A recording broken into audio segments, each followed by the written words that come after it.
Hello everyone, welcome to concept. मेरा नाम धर्मेंद्र राजभर है।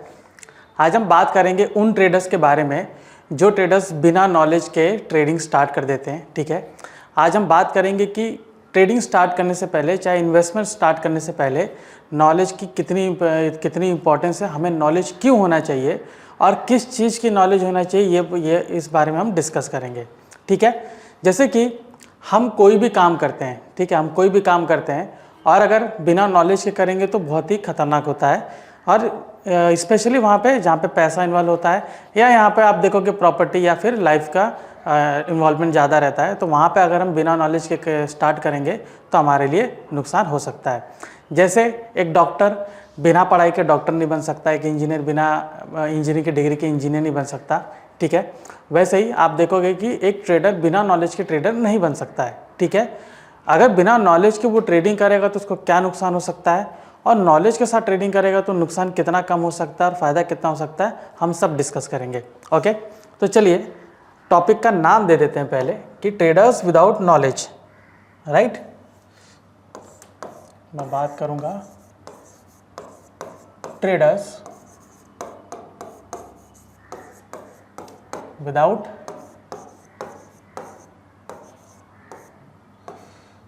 नॉलेज। ठीक है, अभी एज ए ट्रेडर मुझे नॉलेज किस चीज़ का होना चाहिए वो भी इंपॉर्टेंट है। ठीक है, वो भी इंपॉर्टेंट है। Just a minute, let me divide this. Okay, traders without knowledge. चलिए वापस से इसको कर देते हैं। ठीक है, चलिए आपको पता चल गया होगा कि मैं किस बारे में बात कर रहा हूँ, तो मुझे वापस से बोलने की ज़रूरत नहीं है। ट्रेडर्स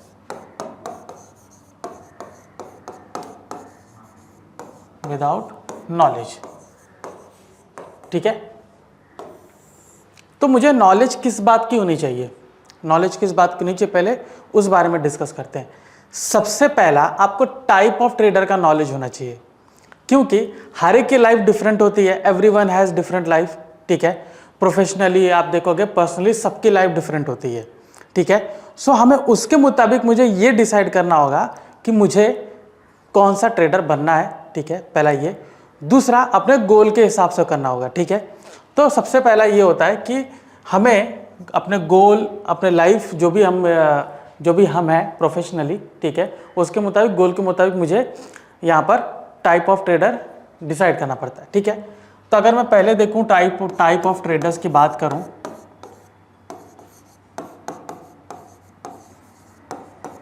ठीक है, तो सबसे पहले यहाँ पर आते हैं इंट्राडे।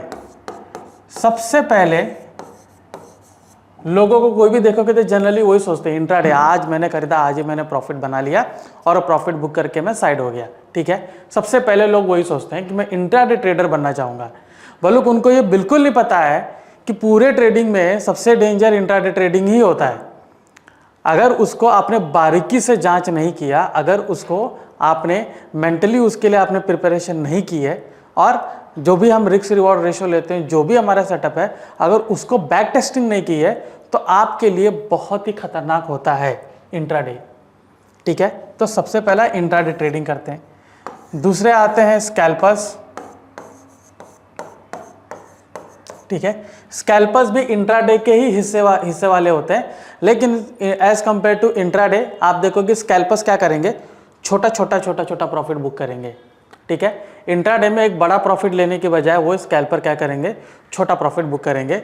इसमें भी खतरा वैसे ही है जैसा आप देखोगे इंट्राडे में ही है। ठीक है, बस आप देखोगे वो स्केल अलग है। हम ये देखते हैं कि इसमें किस तरीके से मैं क्वांटिटी इंक्रीज कर सकता हूँ, किस तरीके से मैं प्रॉफिट ले सकता हूँ। ठीक है, तीसरा आपका होता है इसमें पोजिशनल ट्रेडिंग, जिसको लोग स्विंग ट्रेडिंग भी बोलते हैं। ठीक है, स्विंग ट्रेडिंग भी बोलते हैं। ठीक है, स्विंग ट्रेडिंग भी बोलते हैं। तो स्विंग ट्रेडिंग में भी आप देखोगे कि लोग बाय करके कुछ दिनों तक होल्ड करते हैं और अपने रिस्क के मुताबिक वहाँ पर प्रॉफिट बुक करते हैं। अगर मेरी माने, अगर हमने भी जैसे पहले स्टार्ट किया, सबसे पहले मुझे स्विंग ट्रेडिंग से स्टार्ट करना चाहिए, बिकॉज इसमें ये होता है कि थोड़ा सा आप देखोगे टाइम कंज्यूमिंग, मैं कहूँगा इंट्राडे और स्विंग ट्रेडिंग के मुकाबले कम होता है, बिकॉज आपको दिन ब दिन वहाँ पे बैठना नहीं पड़ता है। ठीक है, तो स्विंग ट्रेडर क्या करते हैं, वो स्टॉक को बाय करते हैं, कुछ दिनों तक होल्ड करते हैं, ठीक है, कुछ दिनों तक होल्ड करते हैं और वहाँ पे वो अपना एक अच्छा प्रॉफिट बुक करते हैं। अभी इंट्राडे और स्विंग ट्रेडिंग कैसा है कि उनको डिपेंड करता है कि मार्केट कौन से डायरेक्शन में जा रहा है, तो उसके मुताबिक अपना प्रॉफिट बुक करते हैं। ठीक है, पोजिशनल ट्रेडिंग में भी सेम चीज़ होता है, लेकिन पोजिशन में एक रिस्क ये होता है कि हम उसको कुछ दिनों तक होल्ड करते हैं। अगर इसी बीच में कोई एक बड़ी न्यूज़ आ जाती है या कोई एक बड़ा इवेंट हो जाता है तो हमारे लिए रिस्की होता है।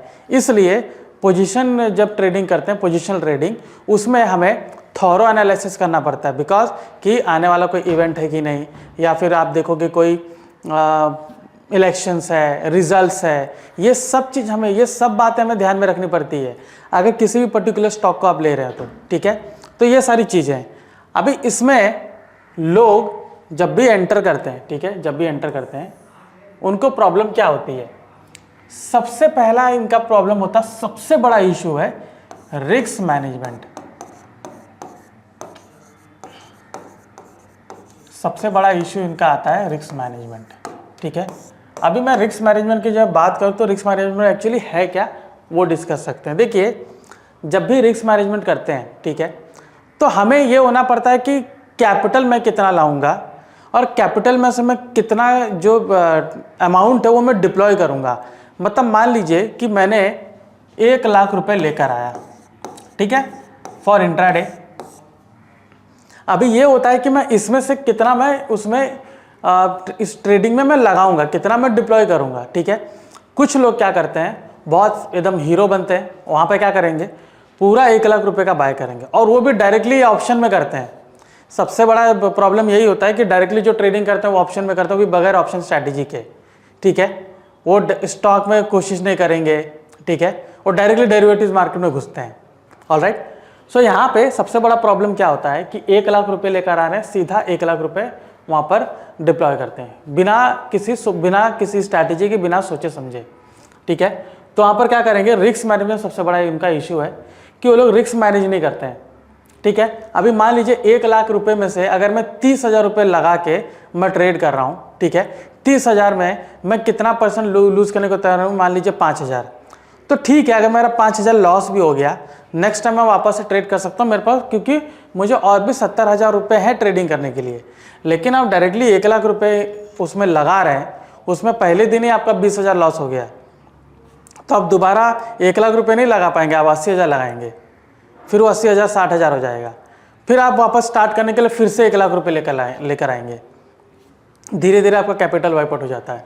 तो बगैर रिस्क मैनेजमेंट के, मतलब यहाँ पे आपका स्टॉप लॉस कितना होना चाहिए वो इम्पॉर्टेंट है, कैपिटल डिप्लॉयड। ठीक है, कैपिटल डिप्लॉयड कितने अमाउंट से करना चाहेंगे वो इम्पॉर्टेंट है। ठीक है, कितने अमाउंट से करना चाहेंगे वो इम्पॉर्टेंट है। ठीक है, ये तो हमने डिस्कस कर लिया, और ये सारी चीज़ें मैं तीनों इसमें बात कर रहा हूँ, मैं एक में नहीं बोल रहा हूँ, मैं तीनों में बोल रहा हूँ। ठीक है, दूसरा आता है इसमें प्रॉपर स्ट्रैटेजी। प्रॉपर स्ट्रैटेजी, ठीक है, अगर आपके पास कोई प्रॉपर स्ट्रैटेजी नहीं है, चाहे वो इंडिकेटर्स बेस्ड हो, चाहे वो डेटा बेस्ड हो, ठीक है, चाहे वो फंडामेंटल के ऊपर बेस्ड हो, टेक्निकल बेस्ड हो, किसी भी कोई भी आपका जो मैं ये कहूँगा कि जो ट्रेडिंग सेटअप होता है, ठीक है, इन चारों में से किसी भी बेस्ड हो, अगर आपका प्रॉपर स्ट्रैटेजी नहीं है तो फिर आपके लिए बहुत बड़ी प्रॉब्लम है। अब प्रॉपर स्ट्रैटेजी किसको कहते हैं? प्रॉपर स्ट्रैटेजी इसको कहते हैं जो आपको रिटर्न ऑन इन्वेस्टमेंट अच्छा दे। ठीक है, अगर मैं ये कहूँ कि सारा ब्रोकरेज काटने के बाद भी अगर वो आपको महीने का, I am not talking about दिन का, ठीक है, महीने का भी मान लीजिए 1-2% या 3% रिटर्न देता है तो मोर देन इनफ, राइट? क्योंकि मार्केट में आप देखोगे कि जो निफ्टी है वो 12-13% का रिटर्न देता है। अगर 1-2% के हिसाब से जाओगे तो आपको 12 से 24% के बीच में रिटर्न मिलेगा साल का। तो 1 लाख रुपए के ऊपर आपका 20-24 हज़ार आपको मिल जाएगा, करेक्ट? तो फिर भी वो आपका ठीक है, ठीक है, फिर भी वो आपका ठीक है, मार्केट को आउट परफॉर्म आपने कर दिया, इससे बड़ी बात और कोई नहीं हो सकती है। ठीक है, तो अगर आपका रिटर्न ऑन इन्वेस्टमेंट बराबर नहीं है, रिटर्न ऑन इन्वेस्टमेंट बराबर नहीं, तो वो प्रॉपर स्ट्रैटेजी नहीं है।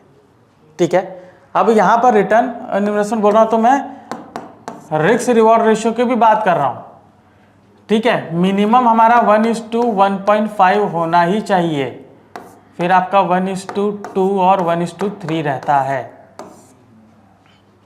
मिनिमम आपका 1:1.5 होना ही चाहिए, तभी आप प्रॉफिटेबल हो सकते हो।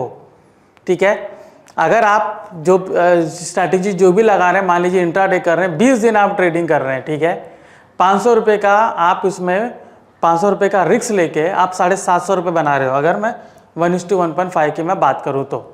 ठीक है, तो मान लीजिए अगर आपने 10 दिन लॉस किया और 10 दिन प्रॉफिट किया, 50-50 का आपका स्ट्राइक रेशो। अभी नेक्स्ट पॉइंट उसी की मैं बात करने वाला हूँ, स्ट्राइक रेशो। ठीक है, तो यहाँ पे अगर 1:1.5 का मैं बात कर रहा हूँ, ठीक है, तो आपका 750 रुपये मिल रहा है। लेकिन अगर आप ये देखो कि 500 का नुकसान झेल के मैं 500 ही कमा रहा हूँ, तो उसमें मतलब नहीं बनता है, क्योंकि आपका अगर जितना आप कमा रहे हो, मान लीजिए कहीं पर आपका स्टॉप लॉस हिट होना शुरू हो गया और इक्वल नंबर में हिट हुआ, तो आप 0 पे आ जाएंगे और वहाँ पे आपको ब्रोकरेज भी अलग से देना पड़ेगा। ठीक है, तीसरा आपका यहाँ पर आता है स्ट्राइक रेशो। ठीक है, आई एम सॉरी, चौथा आपका आता है स्ट्राइक रेशो। स्ट्राइक रेशो जैसे कि अभी मैं बात कर रहा था, 10 दिन आपने स्टॉप लॉस किया, 10 दिन आपने प्रॉफिट किया, 500 के हिसाब से आपका 5000 लॉस हुआ, 750 के हिसाब से 7500 आपका प्रॉफिट हुआ, नेट ऑफ आपका होगा कितना, 2500 का प्रॉफिट होगा। तो आप एंड में प्रॉफिटेबल ही है अगर आप 1:1.5 का जाते हैं। 1:2 का जाएंगे तो आप 5000 का प्रॉफिट होंगे, 1:3 का जाएंगे तो आप वहाँ पे इजीली आप देखोगे 10,000 का आपका प्रॉफिट होगा। ठीक है, तो इस हिसाब से मैं उसमें ट्रेडिंग कर सकता हूँ। अगर मेरा रिस्क रिवॉर्ड रेशो बराबर नहीं है तो मेरे लिए बहुत बड़ा इशू है। स्ट्राइक रेशो भी, अगर आपका स्ट्राइक रेशो मान लीजिए आपका 60-70% नहीं है तो ट्रेडिंग नहीं हो सकती है।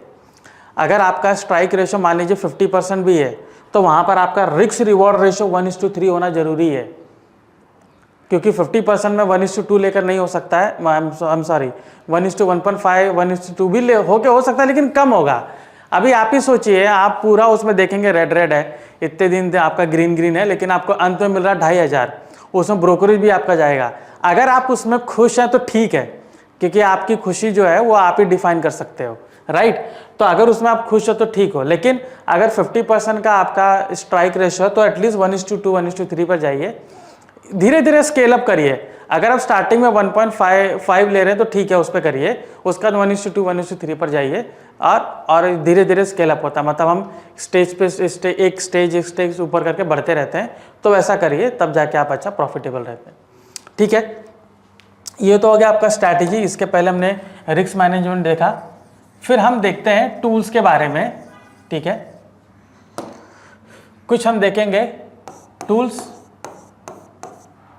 ठीक है, जो आपको डेटा प्रोवाइड करता है, जैसे कॉन्सेप्ट है। ठीक है, जो आपको डेटा प्रोवाइड करता है, जैसे कॉन्सेप्ट है। फिर आपका आता है इंडिकेटर। ठीक है, इंडिकेटर्स भी मेरा सेशन है, आप उसको देख सकते हो। तो टूल्स में क्या होता है, डेटा प्रोवाइड करते हैं। अभी आप ये जो भी ट्रेडिंग स्टार्ट करना चाहते हो, ये किस बेस पे करना चाहते हो वो भी इंपॉर्टेंट है। दोनों से आपको डेटा मिलता है, दोनों ही आपको डेटा प्रोवाइडर है।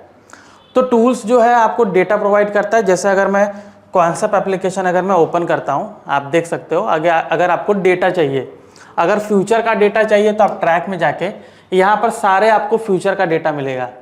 यहाँ पे आपको बिल्टअप मिलेगा, यहाँ पर आपको इंट्राडे मूवर्स मिलेगा, टॉप स्टॉक्स मिलेंगे, डे हाई लो जो होता है, मतलब OI के बेस पे, प्राइस के बेस पे डे हाई लो ब्रेक करते हैं, वो आपको डेटा मिलेगा। यहाँ पर ऑप्शंस का डेटा आपको मिलेगा, जिसपे आपको ट्रिगर्स है, जो इंट्राडे ब्रेकआउट आपको बताता है। ऑप्शन चेन है, ठीक है, बहुत ही कॉम्प्रिहेंसिव ऑप्शन चेन है, जिसमें आपको पूरे तरीके से आप देखोगे ऑप्शन ग्रीक सब मिलता है। इसमें आप देख सकते हो, सिर्फ आपको प्राइस नहीं है, उसके नीचे देखिए डेल्टा, थीटा, गामा सब आपको मिलता है।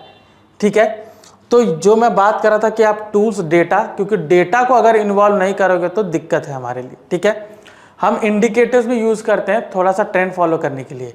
इंडिकेटर्स बहुत जगह लैगिंग होते हैं, लेकिन इंडिकेटर्स बहुत जगह सपोर्ट करते हैं। ठीक है, इसके ऊपर एक ब्रीफ में सेशन है, आप उसको वॉच आउट कर सकते हो। ठीक है, तो मुझे इंडिकेटर्स भी यूज करना चाहिए एज ए सपोर्ट के लिए। ठीक है, डेटा यूज करना चाहिए मुझे एनालिसिस के लिए। तो जैसे मैंने आपको यहाँ पर बताया किस तरीके से मैं डेटा यूज कर सकता हूँ। ठीक है, यहाँ पर आपको क्लियर मैंने बताया, ये ऑप्शन चेन है। अगर आप ट्रेडिंग स्टार्ट करना चाहते हो कि मुझे स्ट्रैटेजी लेनी है, तो स्ट्रैटेजी बिल्टअप में जाइए, ऑप्शन आर्किटेक्ट, आप ऑप्शन स्ट्रैटेजी कैसे बना सकते हो ये आपको मिलेगा। ठीक है, क्वांट मॉडल्स में, ठीक है, जो कि पूरे तरीके से मैथमेटिकल मॉडल है, इसमें आपको पोजिशनल ट्रेडिंग पूरे तरीके से आपको मिलेगी, ठीक है। रिलेटिव परफॉर्मेंस ग्राफ, बाय लो, ऑप्शन स्कैल्पिंग आपको इंट्राडे के हिसाब से मिलेगा। ऑप्शन राइटर में आपको इंट्राडे और पोजिशनल दोनों आपको मिलेगा। स्टॉप एंड टारगेट आपको बताया जाएगा रिस्क मैनेजमेंट के लिए, ठीक है। मतलब मैं आपको बताऊं कि एक ही मॉडल्स में आपको देखो बहुत सारे मिलेंगे जो आपके लिए ट्रेडिंग जर्नी के लिए यूजफुल है। जैसे कि ये दोनों है, ये रिलेटिव परफॉर्मेंस ग्राफ और बाय लो पोजिशन ट्रेडिंग के लिए। ऑप्शन स्कैल्पिंग आपको स्कैल्पिंग के लिए यूज किया जाता है, ठीक है। ऑप्शन राइटर दोनों है, इंट्राडे भी ऑप्शन राइटर और पोजिशनल ऑप्शन राइटर भी है। आपको वहाँ पर एक पूरा मॉडल तैयार करके दिया जाता है जिसमें आपको सिर्फ स्ट्राइक सिलेक्शन करना है और वहाँ पर आप ऑप्शन राइटिंग कर सकते हो। फिर आपका स्टॉप एंड टारगेट है, ऑप्टिमल स्टॉप एंड टारगेट है, ठीक है। दोनों को यूज कर सकते हो रिस्क मैनेजमेंट के लिए, ठीक है। जो मेरा पहला टॉपिक था जो मैंने बोला रिस्क मैनेजमेंट इंपॉर्टेंस है, तो यहाँ पर आप देख सकते हो दोनों आपको मिल गया। फिर आपको वॉल ट्रेडर वोलेटिलिटी के बेस पे जो मार्केट में अनसर्टेनिटी आती है उसके बेसिस पर भी आपको इंडिकेटर है। फिर आपको आता है ट्रैप इंडिकेटर जो कि एक पोजिशनल ट्रेडिंग टूल है जो ऑप्शन के डेटा के मुताबिक आपको बताता है कि उसमें क्या अभी ट्रेडिंग बनी हुई है, ठीक है। तो आपने देखा मैंने लगभग सारी चीज़ कवर की कि ट्रेडर्स बिना नॉलेज के उनको क्या नुकसान हो सकता है, और मैंने ये भी आपको बताया कि मुझे क्या क्या करना चाहिए, क्या चीज़ों को आइडेंटिफाई करके मुझे हेल्प लेनी चाहिए और मैं अपने ट्रेडिंग जर्नी को इम्प्रूव करना चाहिए, ठीक है। तो ये तीनों आप कर सकते हो, ठीक है। इंट्राडे स्कैल्पिंग कर सकते हो, पोजिशन कर सकते हो। सबसे पहले आप टूल डेटा सबको इस्तेमाल करिए, ठीक है। स्ट्रैटेजी बनाइए, जो मैंने आपको बताया स्ट्रैटेजी बनाइए, ठीक है। स्ट्रैटेजी को बैक टेस्टिंग करिए, ठीक है। बैक टेस्टिंग करिए, हमारे पास बैक टेस्टिंग टूल भी है, ठीक है। यहाँ पर आप जाएंगे स्कैन में, ये देखिए हिस्टोरिकल ऑप्शन में ट्रेड रिकैप और बैक टेस्टिंग दोनों मिलेगा, ठीक है। तो आपको बैक टेस्टिंग करिए। तो स्ट्रैटेजी सेटअप से बैक टेस्टिंग से क्या मालूम पड़ेगा कि आपका आरआर कितना है, उसमें रिस्क रिवॉर्ड कितना है, आपका स्ट्राइक रेशियो कितना है, तो आपको स्ट्रैटेजी आपके लिए अच्छी है कि नहीं, ठीक है। तो ये पूरी जर्नी पहले आप डिसाइड करें कि आपको इसमें बनना कौन सा, अपना गोल डिसाइड करिए, आपका प्रोफेशनल लाइफ जो भी आपकी लाइफ है उसके मुताबिक आपको कौन सा ट्रेडिंग स्ट्रैटेजी सूट करेगा उसके मुताबिक आप देखिए। फिर जो ट्रेडिंग सेटअप आप जो भी ट्रेडिंग टाइप आप लेना चाहते हो वो पिकअप करिए। उसके बाद सेटअप तैयार करिए, स्ट्रैटेजी तैयार कीजिए, ठीक है। स्ट्रैटेजी को बैक टेस्ट करिए। बैक टेस्टिंग स्ट्रैटेजी जो तैयार कर रहे हो उसके लिए आप इंडिकेटर टूल सब यूज़ कर सकते हो, ठीक है। सब यूज़ करके सेटअप तैयार करिए, फिर उसको बैक टेस्ट करिए, देखिए कि आपको कितना रिटर्न मिल रहा है, रिस्क रिवॉर्ड क्या है, स्ट्राइक रेशियो क्या है। उसके बाद आप उसको पेपर ट्रेडिंग स्टार्ट करिए, ठीक है। पेपर ट्रेडिंग के लिए आप कहाँ जाएंगे, पेपर ट्रेडिंग के लिए ट्रेडिंग में जाके ऑप्शन आर्किटेक्ट में जाएंगे। यहाँ पर आप स्ट्रैटेजी अपना के आराम से यहाँ पर पेपर ट्रेडिंग आप कर सकते हो, ठीक है। तो ये था हमारा ट्रेडर्स विदाउट नॉलेज के ऊपर सेशन। आपको मैंने बताया कि नॉलेज कितना ज़रूरी है, बिना नॉलेज के ट्रेडर्स को क्या नुकसान हो सकता है, हमने सब डिस्कस किया, ठीक है। सो और भी ऐसे जानकारीपूर्ण वीडियो जानने के लिए कॉन्सेप्ट से जुड़े रहिए। कॉन्सेप्ट के बारे में अगर आपको जानना है, कॉन्सेप्ट टूल के बारे में जानना है, ऊपर दिए गए नंबर पर आप कॉल कीजिए, आपको सारी जानकारी प्रोवाइड कर दी जाएगी। ऑलराइट, सो ये था हमारा ट्रेडर्स विदाउट नॉलेज के ऊपर सेशन। मैं धर्मेंद्र राजभर, आपका धन्यवाद।